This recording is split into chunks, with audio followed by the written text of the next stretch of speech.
ആ ഫാൻഡത്തിൽ ആ ഒരു പാട്ട് ആ ഒരു സീനൊക്കെ കണ്ടപ്പോൾ പുള്ളിക്കാരൻ ചെറിയൊരു ക്രഷ് തോന്നിയിരുന്നു. നിഷാന്തേട്ടാ പറയൂ, മിനിൻ ചേട്ടന്റെ കൂടെ ചെയ്ത അതെ അതെ അതെ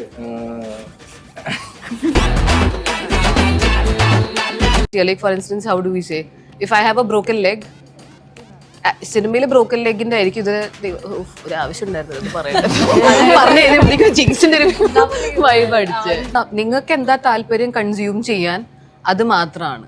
because as I said like താൻ എന്നെ ഇഷ്ടപ്പെടുന്നത് is not because of what I am. താൻ എന്നെ ഇഷ്ടപ്പെടുന്നത് is only because what you think that I am. ഒരു ഡയറക്ടർ ആ പടം ഇറങ്ങി ഭയങ്കര ഹിറ്റായ ഒരു മൂവി. അപ്പൊ അതിന്റെ ഡയറക്ടർ എൻ്റെ അടുത്ത് പറയുമായിരുന്നു, നിഷാന്തിനെ ആയിരുന്നു ഞാൻ ആ മൂവിയിൽ വില്ലൻ ക്യാരക്ടർ വിചാരിച്ചിട്ടുണ്ടായിരുന്നത്. പക്ഷെ നിഷാന്ത് ഓൾറെഡി കുറേ അങ്ങനത്തെ ക്യാരക്ടേഴ്സ് ചെയ്തിട്ടുള്ളതുകൊണ്ട് നിഷാന്തിനെ കാണുമ്പോൾ തന്നെ ആളുകൾക്ക് ഇവനായിരിക്കുമോ എന്ന് തോന്നും എന്നുള്ളത് കൊണ്ടാണ് വിളിക്കാണ്ടിരുന്നത്. Hello, this is Diya from 1000 Arrows. പുതുതായിട്ട് റിലീസ് ചെയ്യാൻ പോകുന്ന പ്രതിച്ഛായ എന്ന മൂവിയിലെ വിശേഷങ്ങളുമായി നമ്മളോട് കൂടി ജോയിൻ ചെയ്യുന്നു പ്രതിച്ഛായയിലെ ടീം. Hello, welcome. ഹായ്. എന്താണ് വിശേഷങ്ങൾ? എല്ലാവരും സുഖമായിട്ടിരിക്കുകയാണെന്ന് വിശ്വസിക്കുന്നു. എന്താണ് പ്രതിച്ഛായ എന്നതുകൊണ്ട് ഉദ്ദേശിക്കുന്നത്? പ്രതിച്ഛായ എന്നൊക്കെ പറയുമ്പോൾ ഒരു റിഫ്ലക്ഷൻ അല്ലെങ്കിൽ ഒരു ഇമേജ് അങ്ങനെയാണല്ലോ പറയാം. അപ്പോൾ ഈ ഒരു സിനിമയിൽ കൂടെ മറ്റുള്ളവർക്ക് എന്താണ് നമ്മൾ കൊടുക്കാനായിട്ട് ആഗ്രഹിക്കുന്നത്? പ്രതിച്ഛായ എന്ന് പറഞ്ഞ ഇമേജ് ആണല്ലോ. സോ നമ്മളെല്ലാവരും ഒരു ഇമേജിന്റെ പുറത്ത് ഇപ്പോൾ സോഷ്യൽ മീഡിയ വന്നതിന് ശേഷം എല്ലാവരും ഒരു ഇമേജിലാണ് എന്നുണ്ടല്ലോ. സോഷ്യൽ മീഡിയ ഇല്ലാത്തപ്പോൾ തന്നെ നമ്മളെല്ലാവരും ഒരു ഇമേജ് കീപ്പ് ചെയ്യാറുണ്ട് സൊസൈറ്റീൻ്റെ മുന്നിൽ. അങ്ങനെയുള്ള പല വ്യക്തികളുടെ ഇമേജസിനെ പറ്റി സംസാരിക്കുന്ന ഒരു സിനിമയാണ് ഇത്. മൊത്തത്തിൽ ഒരു പൊളിറ്റിക്സ് ബേസ് ആയിട്ടുള്ളതാണോ അതോ അല്ല മറ്റുള്ള ടോപ്പിക്സ് വരുന്നുണ്ടോ? അതെ, മെയിൻലി ഇതൊരു ഫാമിലി സിനിമയാണ്. പറയുകയാണെങ്കിൽ ഇപ്പം നമ്മളിപ്പോൾ ഒരു സൊസൈറ്റിയിൽ ഒരു ഇഷ്യൂ നടക്കുമ്പോൾ നമ്മളിപ്പോൾ സോഷ്യൽ മീഡിയയിലൊക്കെ ഒരു വ്യക്തിനെയാണ് ക്രൂശിക്കുന്നത് അല്ലേ. അപ്പോൾ ആ വ്യക്തിക്ക് ചുറ്റും ആ വ്യക്തിക്ക് ഒരു അച്ഛനുണ്ടാവും, അമ്മയുണ്ടാവും, ഭാര്യ ഭർത്താവ് ഉണ്ടാവും, കുട്ടികളുണ്ടാവും. അപ്പോൾ ഇവരൊക്കെ സമൂഹത്തിന്റെ ഭാഗമാകുമ്പോൾ ഇവരൊക്കെ നേരിടുന്ന ഒരു സ്പേസ് ഉണ്ടല്ലോ. അപ്പോൾ ആ കുട്ടിക്ക് നാളെ സ്കൂളിൽ പോകേണ്ടി വരും. അതെ അതെ. പിറ്റേ ദിവസം ചിലപ്പോൾ ആ കുട്ടിക്ക് എക്സാം ഉണ്ടാവും. പക്ഷെ ആ കുട്ടിയുടെ അമ്മയോ അച്ഛനോ ചിലപ്പോൾ സോഷ്യൽ മീഡിയ നമ്മൾ കമന്റിലൂടെയും പലതിലൂടെ നമ്മൾ അവരെ ബുദ്ധിമുട്ടിച്ചുകൊണ്ടിരിക്കുന്ന ഒരു സിറ്റുവേഷൻ ഉണ്ടാവും. അതെ, അതുകൊണ്ട് തന്നെ മറ്റുള്ളവർക്കും ആ ഒരു ബുദ്ധിമുട്ട് ഫേസ് ചെയ്യുന്ന ഒരു ഇതുണ്ട്. ഒരു പൊളിറ്റിക്കൽ ബാക്ക്ഗ്രൗണ്ട് ഉള്ള ഒരു ഫാമിലിയിൽ അതിലെ വ്യക്തികൾ അനുഭവിക്കുന്ന സംഘർഷങ്ങളാണ് ഈ സിനിമയിൽ മെയിൻലി പറയണത്. ഓക്കെ, ഇപ്പോൾ നിഷാന്തേട്ടൻ്റെ ഒരു കേസ് നോക്കുകയാണെന്നുണ്ടെങ്കിൽ ഞാനൊക്കെ ജനിക്കുന്ന സമയത്ത് മുമ്പേ ഫിലിമിലുള്ളൊരു ആളാണ്. ബട്ട് ഞാൻ കണ്ടിരിക്കുന്ന മിക്ക ക്യാരക്ടേഴ്സും പുള്ളിക്കാരൻ്റെ ഒരു വില്ലൻ ആ ഒരു ക്യാരക്ടറാണ് കണ്ടിട്ടുള്ളത്. പക്ഷെ ഒരു ടൈമിൽ ഞാൻ എനിക്ക് തോന്നുന്നൊരു 8th സ്റ്റാൻഡേർഡ് 9th സ്റ്റാൻഡേർഡ് ഒക്കെ ആ ഒരു ടൈമിലാണ് പുള്ളിക്കാരൻ്റെ ഫാൻ്റെ മൂവിയിലെ ഒരു ക്യാരക്ടർ ഞാൻ കണ്ടിട്ടുള്ളത്. മമ്മൂക്കാൻ്റെ അനിയനായിട്ടാണ്. ആ ഒരു ടൈമിൽ ആദ്യമൊക്കെ മുമ്പ് ഒരു ദേഷ്യവും ഒരു വെറുപ്പൊക്കെ ഉണ്ടായി. ഇപ്പൊ നോക്കിയാലും ഒരു വില്ലൻ ക്യാരക്ടർ എല്ലാം പുള്ളിക്കാരൻ ചെയ്യാന്നുള്ളത്. ബട്ട് ആ ഫാൻഡത്തിൽ ആ ഒരു പാട്ട് ആ ഒരു സീനൊക്കെ കണ്ടപ്പോൾ പുള്ളിക്കാരൻ ചെറിയൊരു ക്രഷ് തോന്നിയിരുന്നു. അത് ഈ പടത്തിന്റെ ടൈറ്റിൽ പറയുന്ന ഒരു കാര്യം അത് തന്നെയാണ്. ഓരോ ഇമേജ് വില്ലൻ ക്യാരക്ടേഴ്സ് ചെയ്തുകൊണ്ടിരുന്നപ്പോൾ അങ്ങനെ ഒരു ഇമേജ് ഉണ്ടായി. അതുകൊണ്ട് തന്നെ തുടർന്നും അങ്ങനത്തെ കൂടുതൽ എന്ത് ക്യാരക്ടർ ചെയ്യാനാ ഇഷ്ടം? ഇപ്പൊ ഒരു വില്ലൻ ക്യാരക്ടർ ആണോ അല്ലെങ്കിൽ ഒരു ഫണ്ണി ആ ഒരു ക്യാരക്ടറിനോടാണോ കൂടുതൽ? ആസ് ആൻ ആർട്ടിസ്റ്റ് അത് എല്ലാ ക്യാരക്ടേഴ്സും എല്ലാ തരത്തിലുള്ള ക്യാരക്ടേഴ്സും ചെയ്യാൻ പറ്റണം എന്നുള്ളത് തന്നെയാണ്. ഇപ്പം ഞാൻ ഇടയ്ക്ക് വിചാരിച്ചിട്ടുണ്ടായിരുന്നു, ഇപ്പം ചില ആളുകൾക്ക് ചിലപ്പോൾ അവർക്ക് കംഫർട്ടബിൾ അല്ലാത്ത റോൾസൊക്കെ കുറച്ച് കഴിഞ്ഞാൽ കരിയറിൽ കുറച്ചൊന്ന് ടേക്ക് ഓഫ് ആയി കഴിഞ്ഞാൽ അവർ ചിലപ്പോൾ ചെയ്യും. അപ്പോൾ മുന്നേ അവരത് ചെയ്യില്ല എന്ന് വിചാരിച്ചിട്ടുണ്ട്. പക്ഷെ എനിക്ക് തോന്നുന്നത് നമ്മൾ ചിലപ്പോൾ ഒരേപോലത്തെ ചെയ്ത് നമ്മൾ റിപ്പീറ്റഡ്ലി ഡ്രെയിൻഡ് ആവുമ്പോൾ നമുക്ക് എന്തെങ്കിലും ഒന്ന് ഡിഫറെൻ്റ് ആയി ചെയ്യാൻ കിട്ടിക്കഴിഞ്ഞാൽ we will go and do അല്ലേ. അപ്പം എനിക്ക് തോന്നുന്നത് ആർട്ടിസ്റ്റൊക്കെ അങ്ങനെയാണ് വിചാരിക്കണമെന്ന് തോന്നുന്നു. ഞാൻ ഇവരൊക്കെ ഒബ്സർവ് ചെയ്തപ്പോൾ എനിക്ക് തോന്നിയത് ഒന്നിൽ നിന്ന് ഡിഫറെൻ്റ് ആയിട്ട് എപ്പോഴും ചെയ്യണമെന്ന് ആഗ്രഹമുള്ള പോലെ എനിക്ക് തോന്നിയിട്ടുണ്ട് എല്ലാവർക്കും. അതെ അതെ, എനിക്കൊന്ന് ഇപ്പോൾ ഉള്ള ഒരു ജനറേഷൻ കൂടുതലായിട്ട് അങ്ങനെ സെലക്ട് ചെയ്ത് ചെയ്യാനും ശ്രമിക്കുന്നുണ്ട്. പണ്ടൊക്കെ അങ്ങനെ ഒരു സംഭവം ഇല്ല, വരുന്നതൊക്കെ ചെയ്യുക എന്നുള്ളൊരു. പക്ഷെ അങ്ങനെ ചെയ്തിട്ടുള്ളവരും ഉണ്ട് കേട്ടോ. എൻ്റെ ഒരു കാര്യം പറയുകയാണെങ്കിൽ ഞാൻ അങ്ങനെ ഒട്ടും ചിന്തിച്ചിട്ടുണ്ടായിരുന്നു. പക്ഷെ അത് പിന്നീട് ഞാനത് ചിന്തിച്ചപ്പോഴാന്ന് വെച്ചാൽ ഒരിക്കലും ഒരു ഡയറക്ടർ ആ പടം ഇറങ്ങി ഭയങ്കര ഹിറ്റായ ഒരു മൂവി. അപ്പൊ അതിന്റെ ഡയറക്ടർ എൻ്റെ അടുത്ത് പറയുമായിരുന്നു, നിഷാന്തിനെ ആയിരുന്നു ഞാൻ ആ മൂവിയിൽ വില്ലൻ ക്യാരക്ടർ വിചാരിച്ചിട്ടുണ്ടായിരുന്നത്. പക്ഷെ നിഷാന്ത് ഓൾറെഡി കുറേ അങ്ങനത്തെ ക്യാരക്ടേഴ്സ് ചെയ്തിട്ടുള്ളതുകൊണ്ട് നിഷാന്തിനെ കാണുമ്പോൾ തന്നെ ആളുകൾക്ക് ഇവനായിരിക്കുമോ എന്ന് തോന്നും എന്നുള്ളത് കൊണ്ടാണ് വിളിക്കാണ്ടിരുന്നത്. ഇപ്പൊ ഒരു മൂവിയിൽ ഇപ്പൊ നിഷാന്ത് സാർ ഉണ്ടെന്ന് പറയുമ്പോൾ തന്നെ എല്ലാവരുടെ ഉള്ളിൽ ഒരു വരുന്ന ഇമേജ് എന്ന് പറഞ്ഞിട്ടുണ്ടെങ്കിൽ ആളൊരു വില്ലൻ ആയിരിക്കും, ആ ഒരു മൂവിയിലെ ക്യാരക്ടർ എന്ന് പറഞ്ഞാൽ വില്ലൻ്റെതായിരിക്കും എന്നുള്ളൊരു ഇമേജ് ഓൾറെഡി ആളുടെ ഉള്ളിൽ ഉണ്ടാവും. നീതു ചേച്ചിയുടെ കാര്യത്തിൽ നോക്കുകയാണെന്നുണ്ടെങ്കിൽ ഇപ്പോൾ ഒരു നിവിൻ എന്ന് പറയുന്ന ഒരു വലിയൊരു ആക്ടറിന്റെ വൈഫായിട്ടാണ് ഈ ഒരു മൂവിയിൽ ആക്ട് ചെയ്യുന്നത്. അപ്പോൾ അതിനെക്കുറിച്ചുള്ളൊരു ഒപ്പീനിയൻ എന്താ, ആ ഒരു എക്സ്പീരിയൻസ് ഒക്കെ എന്തായിരുന്നു? വലിയൊരു ഓപ്പർച്യൂണിറ്റിയാണ്. കാരണം നമുക്കറിയാലോ, നിവിൻ ചേട്ടൻ എന്ന് പറഞ്ഞു കഴിഞ്ഞാൽ എപ്പോഴും പ്രേക്ഷകരുടെ മനസ്സിലൊരു ഇടമുള്ള ഒരാളാണ്. ചേട്ടന്റെ പടം എന്താണെങ്കിലും കയറി കാണാൻ പറയുന്ന ഒരു സെറ്റ് ഓഫ് ഓഡിയൻസ് ഇന്നും മലയാളികൾക്ക് എന്നും ഉണ്ടായിട്ടുണ്ട്. അപ്പോൾ വളരെ നല്ല എക്സ്പീരിയൻസ് ആയിരുന്നു. പിന്നെ ഞാൻ പറഞ്ഞ പോലെ നമ്മളെല്ലാവരും ഭയങ്കര ചിരിച്ച്, എല്ലാവരും വിചാരിക്കും ബി ഉണ്ണികൃഷ്ണൻ സാറിന്റെ സെറ്റ് ആയതുകൊണ്ട് ഭയങ്കര സീരിയസ് ആയിട്ടുള്ള ഒരു സെറ്റാണ്. അങ്ങനെ ആയിരുന്നില്ല. ലൈക്ക് നമ്മളിപ്പോൾ വളരെ സീരിയസ് സീൻസ് ഷൂട്ട് ചെയ്യുകയാണെങ്കിലും അതിന് തൊട്ട് മുന്നേ ചിരിച്ചിട്ട് മറ്റേ ചിരി അടക്കാൻ വേണ്ടി ഇങ്ങനെയൊക്കെ ചെയ്തിട്ടാണ് നമ്മൾ ചിലപ്പോൾ കുറച്ച് എന്റെ സീനിലേക്ക് പോവുക. നിഷാന്തേട്ടാ പറയൂ, നിവിൻ ചേട്ടന്റെ കൂടെ ചെയ്ത അതെ അതെ അതെ അല്ല, നീത്ത് പറഞ്ഞ പോലെ നമുക്കൊക്കെ ഉള്ള എന്റെയും ഒക്കെ ഒരു ഇതായിരുന്നു. കാരണം ഉണ്ണികൃഷ്ണൻ സാറിനെയൊക്കെ നമ്മളല്ലാണ്ട് പലപ്പോഴും വളരെ ക്രൂഷ്യൽ സിറ്റുവേഷൻസിൽ ഓരോ അഭിപ്രായങ്ങൾ പറയാനും ഒക്കെയാണ് പ്രത്യക്ഷപ്പെടാറുള്ളത്. നമ്മൾ അങ്ങനെ കൂടുതലും കാണാറ്. അപ്പം ആ അഭിപ്രായങ്ങളൊക്കെ പറയുമ്പോൾ വളരെ സ്റ്റേൺ ആയിട്ട് പറയേണ്ട കാര്യങ്ങളും ആയിരിക്കും. പക്ഷെ അതൊന്നും അല്ലാണ്ട് വേറൊരു മനുഷ്യനെ ഷൂട്ടിങ്ങിന്റെ സമയത്ത് കാണാൻ പറ്റില്ല. ഡയറക്റ്റ് ചെയ്യുന്ന ടൈമിലല്ലാണ്ട് അല്ലാത്തുള്ള സമയങ്ങളിലൊക്കെ ഉള്ള ഒരു സാർ ഇത്രയും ഒരു ഫൺ ലവിങ് ആയിട്ടുള്ള ഒരാളാണ് എന്നൊക്കെ നമുക്കത് അടുത്തുനിന്ന് മനസ്സിലാക്കാൻ പറ്റിയെന്നുള്ള ഒരു കാര്യം. പിന്നെ നിവിൻ ചേട്ടനെ നിവിൻ ചേട്ടൻ എനിക്ക് തോന്നുന്ന പ്രേക്ഷകർ ഇഷ്ടപ്പെടുന്ന അതേ ആൾ തന്നെയാണ്. സെയിം സെറ്റിലും 5 മിനിറ്റ് ഭയങ്കര നമ്മളത് ഷൂട്ടിനെ പറ്റി ഓർക്കുമ്പോൾ നമുക്ക് ഭയങ്കര മെമ്മറബിൾ ആയിട്ടുള്ള കാര്യങ്ങളൊന്നും അവിടെ ഉണ്ടായ തമാശകളും കാര്യങ്ങളും തന്നെയാണ്. അതെ, എനിക്ക് തോന്നുന്നു പുള്ളിക്കാരൻ മിക്ക സിനിമയിലും പുള്ളിക്കാരൻ എന്റർടൈൻമെന്റ് ചെയ്യിപ്പിക്കുന്ന ഒരു സെഗ്മെന്റ് എന്തായാലും ഒരു ഇതുണ്ടാവും. ഡയലോഗ്സ് ആണെങ്കിലും ഒരു എക്സ്പ്രഷൻസിൽ ഇപ്പോൾ ഒരു നമ്മളെ ചിരിപ്പിച്ച പല മൊമെന്റ്സുകൾ ഉണ്ടായിട്ടുണ്ട്. ഇപ്പോൾ ലവ് ആക്ഷൻ ഡ്രാമ അതിലെന്നൊക്കെ പറഞ്ഞിട്ടുണ്ടെങ്കിൽ അജു വർഗീസിന്റെ ഒക്കെ കൂടെ നിന്നുകാട്ട് കുടിച്ചിട്ടുള്ള ആ ഒരു സീനൊക്കെ നോക്കുകയാണെങ്കിലും ഫുൾ ചിരിക്കാനുള്ള വക അതിലുണ്ട്. അപ്പോൾ പിന്നെ എന്താണ് അനീനയുടെ ക്യാരക്ടറിൽ?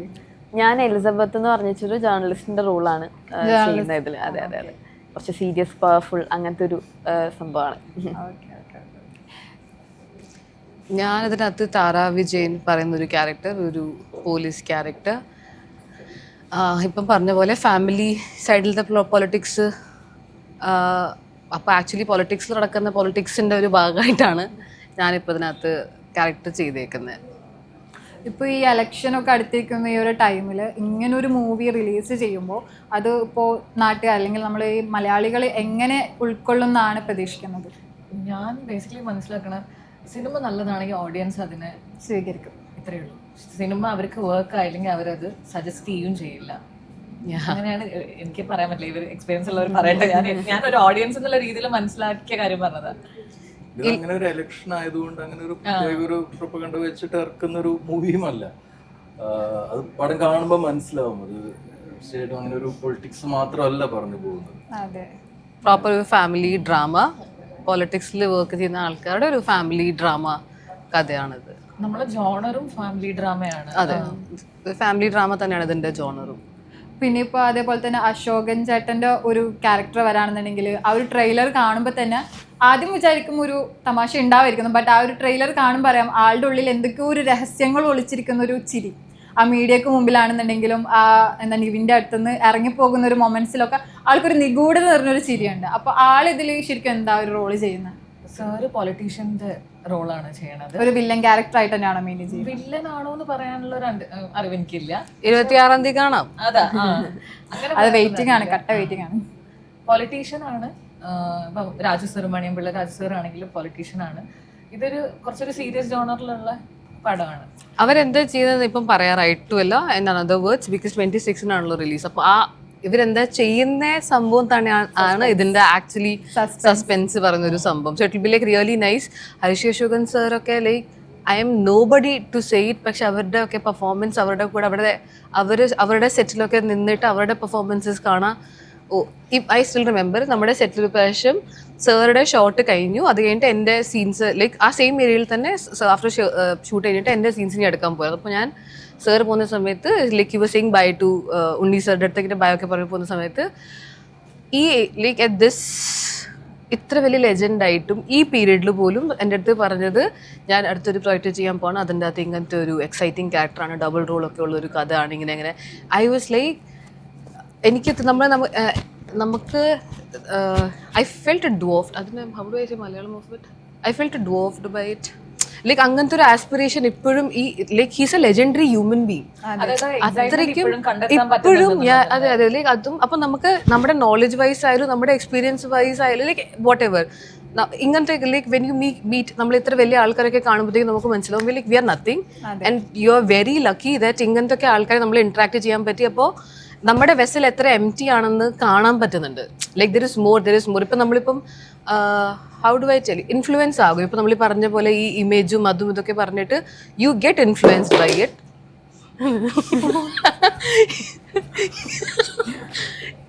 Sorry, you get influenced by it. But then Maniyanpilla Raju sir നമ്മുടെ ഒരു ഷോർട്ട് നടക്കുന്ന സമയത്ത് സാറ് പറഞ്ഞു, ആസ് എൻ ആർട്ടിസ്റ്റ് നിങ്ങൾ ബ്ലെസ്ഡ് ആണ് ടു ബി ഓൺ ക്യാമറ. ഇത് ഇത്ര വർഷമായിട്ട് സിനിമയുടെ മുമ്പിൽ നിന്നിട്ട് ചെയ്യുന്ന സമയത്ത് അത് ഹാപ്പിയാണ്, എക്സൈറ്റഡ് ആണ്, ഫുൾ എൻതൂസിയാസം ഉണ്ട് ദാറ്റ് നമ്മൾ സിനിമയുടെ ഭാഗമാണെന്ന്.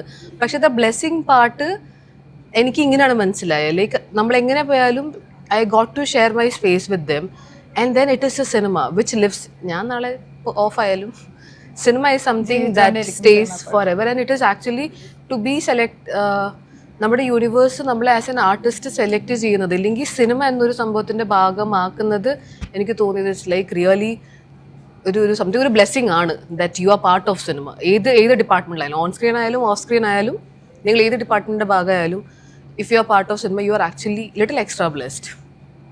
ഇപ്പം നീതി ചേച്ചി നേരത്തെ പറഞ്ഞു ഇതൊരു ഫാമിലി മൂവി കൂടിയാണ്, പൊളിറ്റിക്സ് മാത്രമല്ല എന്ന് പറഞ്ഞല്ലോ.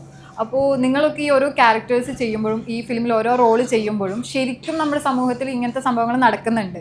ഇപ്പോൾ അടുത്ത് വരെ ഒരു ആത്മഹത്യ, ഒരു സൈബർ അറ്റാക്ക് വഴി ഒരു ആത്മഹത്യ ഒക്കെ നടന്ന ഒരു സംഭവം ഉണ്ടായിട്ടുണ്ട്. അപ്പോൾ നിങ്ങളൊക്കെ ഈ ആക്ട് ചെയ്യുന്ന സമയത്ത് ശരിക്കും ഉള്ള ഒരു വ്യക്തികളുടെ ഉള്ളിലുള്ള ആ ഇമോഷൻസ് നിങ്ങൾക്ക് എക്സ്പീരിയൻസ് ചെയ്യാൻ പറ്റിയിട്ടുണ്ടോ? ആ ഒരു ഇമോഷൻസ് നിങ്ങൾക്ക് തോന്നിയിട്ടുണ്ടോ? അവരുടെ ഉള്ളിൽ എന്തൊക്കെ വിഷമങ്ങൾ ഉണ്ടായിട്ടുണ്ടാവും ഈ ഒരു റോളുകൾ ചെയ്യുമ്പോൾ? എനിക്ക് തോന്നുന്നത് ആസ് എൻ ആർട്ടിസ്റ്റ് നമുക്കത് എംപത്തൈസ് മാത്രമേ ചെയ്യാൻ പറ്റുള്ളൂ. എനിക്ക് തൻ്റെ വിഷമം മനസ്സിലാക്കാൻ പറ്റില്ല. Like how do I tell you, തനിക്ക് ഇപ്പം ഇവിടെ ഇടിച്ചിട്ട് തനിക്ക് വേദനയായി, I understand that this is where the pain is. പക്ഷേ ആ പെയിനിൻ്റെ ഡെപ്ത് എന്താണെന്ന് തനിക്ക് മാത്രമേ അറിയുള്ളൂ. എനിക്ക് തൻ്റെ കൂടെ ഇരുന്നിട്ട് okay I can like help you with the wound, ഇല്ലെങ്കിൽ I can take care of you for a while. പക്ഷേ ആ പെയിനിൻ്റെ എന്താണ്, ആ പെയിനിൻ്റെ ഡെപ്ത് എന്താണെന്ന് നിങ്ങൾക്ക് മാത്രം പറയാൻ പറ്റുള്ളൂ. ഇപ്പം ഞാൻ പറഞ്ഞ സംഭവം എന്ന് വെച്ചാൽ we as an actors I think നമ്മൾ അതിൻ്റെ ഒരു പോർഷൻ മാത്രമാണ് നമുക്ക് എക്സിക്യൂട്ട് ചെയ്യാൻ പറ്റാവുന്നത്, അതും നമ്മുടെ എക്സ്പീരിയൻസ് വെച്ചിട്ട്. അതല്ലേ നമ്മൾ ചെയ്യുക. Like for instance how do we say if I have A broken leg, സിനിമയിൽ ബ്രോക്കൻ ലെഗിൻ്റെ ആയിരിക്കും ഇത് ഒരു ആവശ്യം ഉണ്ടായിരുന്നില്ല അത് പറയട്ടെ. ജിങ്സിന്റെ ഒരു വൈബ് അടിച്ച് ജീവിതത്തിൽ പറഞ്ഞൊരു സാധനം ഉണ്ടല്ലോ, അതായത് നമ്മൾ അനുഭവിക്കാത്ത ജീവിതമൊക്കെ നമുക്ക് കെട്ടുകഥകളാണ്. ഒരു എക്സ്റ്റെന്റ് വരെ മാത്രമേ മറ്റൊരു വ്യക്തി എന്താ ഫീൽ ചെയ്യണമെന്ന് നമുക്ക് മനസ്സിലാക്കാൻ പറ്റുള്ളൂ. അതെനിക്ക് തോന്നുന്നു ഇപ്പൊ ഈ കഥ എഴുതിയ സാറാണെങ്കിൽ പോലും ഒരു വ്യക്തി ആ ജീവിതത്തിലൂടെ കടന്നു പോകുമ്പോൾ അയാളുടെ പെയിനാണ് അത്.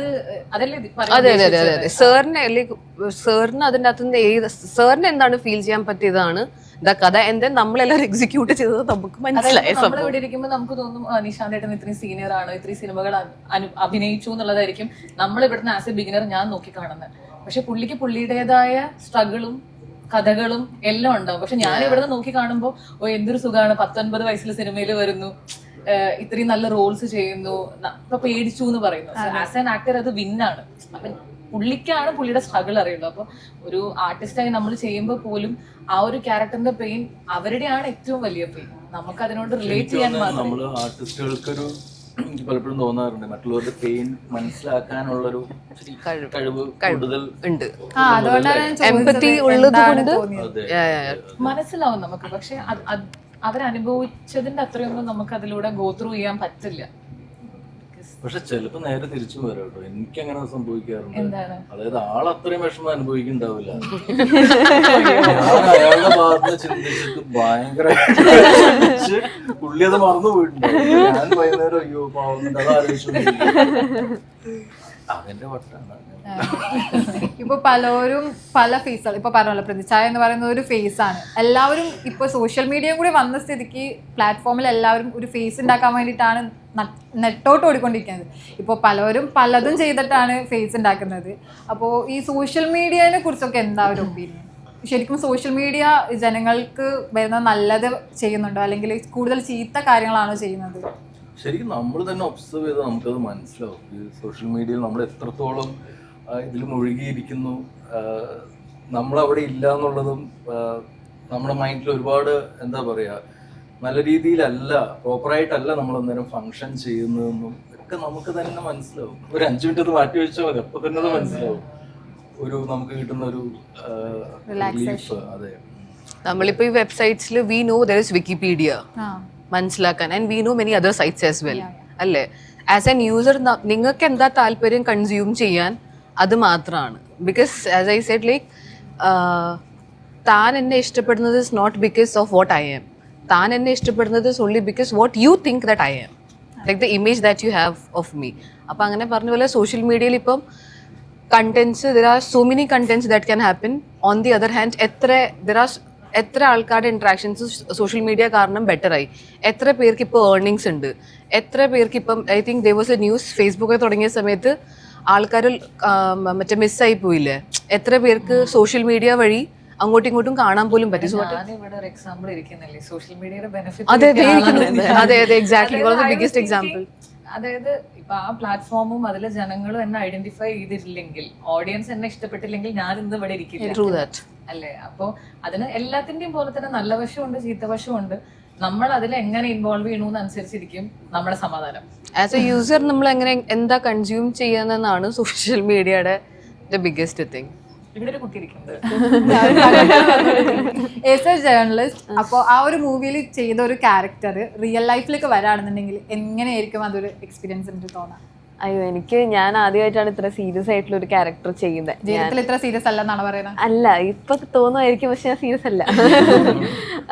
അപ്പോൾ ഞാൻ ഫസ്റ്റ് കയറുമ്പോ തന്നെ എനിക്ക് കംപ്ലീറ്റ് ഒരു ലാംഗ്വേജിലും ആ ഒരു സ്ലാങ്ങിലും തന്നെ ഭയങ്കര ഡിഫറൻസ് പറഞ്ഞിട്ടുണ്ടെങ്കിൽ അതിൻ്റെതായ ഒരു പെർഫെക്ഷൻസ് വേണം. അതെ, നമ്മൾ ഓരോ വാക്കും ഓരോന്നും ആദ്യം തന്നെ നമ്മൾ അവരെ കേൾപ്പിച്ച് അതെല്ലാം ക്ലിയർ ചെയ്തതിന് ശേഷമാണ് പറയുന്നത്. അപ്പോൾ നമുക്ക് ഇത്ര അച്ചടി ഭാഷയൊന്നും വലിയ വശമില്ലല്ലോ. അപ്പോൾ അത് തന്നെ എനിക്ക് ഫസ്റ്റ് ഒരു ടാസ്ക് ആയിരുന്നു, ഈ സംഭവം ഒന്ന് ക്ലിയർ ആയിട്ട് പഠിച്ചെടുക്കുക എന്നുള്ളത്.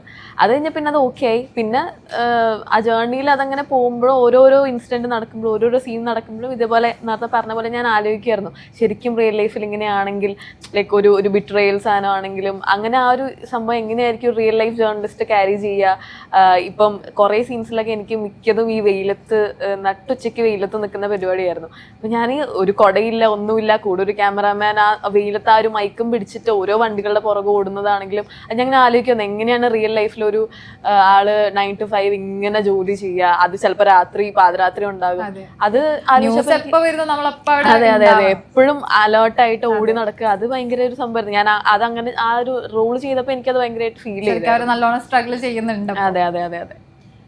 ഓക്കെ, ഇപ്പോൾ കൂടുതൽ ഇപ്പോൾ ഷൂട്ടിംഗ് എന്താ സെറ്റിൽ ഏറ്റവും കൂടുതൽ ടേക്സ് പോയിട്ടുണ്ടാവുമല്ലോ, നമ്മൾ ചെയ്തത് റീടേക്ക് പോയിട്ടുണ്ടാവില്ല. ആരാണ് കൂടുതൽ റീടേക്ക് ചെയ്തിട്ടുള്ളത്? ഏറ്റവും നല്ല ഒരു ഔട്ട്പുട്ട് ആയിരിക്കുമല്ലോ അന്നേരം കിട്ടുന്നുണ്ടാവും. ഞാൻ അതിലൊട്ടും വിശ്വസിക്കാത്ത ഒരാളാണ്. ഈ സിംഗിൾ ടേക്കിൽ ആദ്യത്തെ ടേക്കിൽ ഓക്കെ ആവുക എന്നുള്ളതല്ല. എനിക്കും നമ്മൾ ആർട്ടിസ്റ്റുകൾക്ക് മാത്രമാണ് ഈ ബാക്കി എല്ലാം റെഡി ആയതിനു ശേഷം നമ്മൾ എത്തുന്നു, അപ്പൊ തന്നെ പരിപാടി തുടങ്ങുക. എന്നിട്ട് ആദ്യത്തെ ടേക്കിൽ തന്നെ ഓക്കെ ആവാണ്ടിരിക്കുന്നതാണ്. അത് ശരിക്കും ചെയ്ത് നന്നാവുമ്പോഴാണ് അത് എപ്പോഴും അത് ഏറ്റവും കൂടുതൽ ടേക്സ് എടുക്കേണ്ടി വരുമ്പോൾ ഏറ്റവും നല്ല നമുക്ക് എല്ലാവർക്കും. അതായത് ഇവർ രണ്ടുപേരും ഷൂട്ടുള്ള സ്ഥലത്തല്ല എനിക്ക് ഷൂട്ട് ഉണ്ടായിരുന്നത്. എനിക്ക് നിശാന്ത് ചേട്ടനും മനസ്സിലായി, നമ്മൾ പല പല സമയത്ത് ഷൂട്ടിങ്ങുള്ള ആളുകളായിരുന്നു. നമുക്ക് അങ്ങനെ തമ്മിലാരാ എങ്ങനെ ഉണ്ടായിരുന്നു അവിടുത്തെ ആ ഒരു ജേണി എങ്ങനെയായിരുന്നു? ഇപ്പൊ മൂവിയിലേക്ക് എത്തിച്ചേർന്നത് ആ ഒരു ജേണി എങ്ങനെയായിരുന്നു? എന്റെയോ? അതെ, ഞാൻ ആദ്യം വോയിസ് ആർട്ടിസ്റ്റ് ആയിട്ടാണ് സ്റ്റാർട്ട് ചെയ്തത് മീഡിയയില്. ഞാൻ റേഡിയോ മിർച്ചിയിൽ വോയിസ് ആർട്ടിസ്റ്റ് ആയിരുന്നു ഒരു വർഷം. അത് കഴിഞ്ഞിട്ട് എനിക്ക് ആങ്കറിങ്ങിന് സൂര്യ TV കിട്ടി. പിന്നെ അമൃതയിൽ ചെയ്യുന്നുണ്ടായിരുന്നു. അത് കഴിഞ്ഞിട്ട് പിന്നീട് ഓൺലൈൻ മീഡിയാസിലേക്ക് വന്നു. അതിൽ നിന്ന് ഇവിടെ എത്തി. ഓഡീഷൻസ് അങ്ങനെ എന്തെങ്കിലുമൊക്കെ അറ്റൻഡ് ചെയ്തിട്ടുണ്ടായിരുന്നു? ഓഡീഷൻ അറ്റൻഡ് ചെയ്തിട്ടുണ്ടായിരുന്നു. എനിക്ക് ഈ ഇന്റർവ്യൂസ് ചെയ്ത് തുടങ്ങിയപ്പോൾ തന്നെ എനിക്ക് ഓഡീഷൻസ് കോള് വരുമായിരുന്നു, ലൈക്ക് ഓഡീഷൻ തരുമോ എന്നുള്ളൊരു കോള് വരുമായിരുന്നു. ഇതെന്റെ 4ാമത്തെ ഓഡീഷനായിരുന്നു. ഓക്കെ. എന്നിട്ട് മൂവി ഒരു പാഷനായിട്ട് കൊണ്ടുനടക്കുക അല്ലെങ്കിൽ മൂവിയിലേക്ക് എത്തിച്ചേരണം എന്നുള്ളൊരു ആഗ്രഹമൊക്കെ ഉണ്ടായിരുന്നു? ഡെഫിനറ്റ്ലി. ഞാൻ വളരെ ചെറുപ്പം തൊട്ടേ ഞാൻ ഡാൻസ് ചെയ്യും. അപ്പോൾ എനിക്ക് തോന്നുന്നു പൊതുവെ ഈ ഡാൻസ് ചെയ്യണവർക്കൊക്കെ ആർട്ടുമായിട്ട് ലിങ്ക്ഡ് ആയവർക്കൊക്കെ അൾട്ടിമേറ്റ് ഒരു മൂവിയാണെന്ന് എനിക്ക് എപ്പോഴും തോന്നിയിട്ടുണ്ട്. അപ്പോൾ അതിൽ ഞാനും ഒരാളായിരുന്നു. എന്തായാലും എല്ലാവർക്കും വളരെയധികം താങ്ക് യു എന്റെ കൂടെ ജോയിൻ ചെയ്തത്. ഓക്കെ, എല്ലാവരും 26 എന്തായാലും കാണും. വളരെ എക്സൈറ്റഡ് ആണ്, കാരണം ആ ട്രെയിലർ കാണുമ്പോൾ തന്നെ അറിയാം അത്ര രോമാഞ്ചം ഉണർത്തുന്ന ഒരു ട്രെയിലറാണ്. അതിന് മേക്കിംഗ് ആണെന്നുണ്ടെങ്കിലും ഇപ്പോൾ കാസ്റ്റ് ആണെന്നുണ്ടെങ്കിലും ഒക്കെ അത്ര അടിപൊളിയായിട്ടുള്ളതാണ്. അപ്പോൾ എല്ലാവിധ ആശംസകളും എൻ്റെ ഭാഗത്തുനിന്ന് നേരുന്നു. Thank you so much. Thank you. Thank you.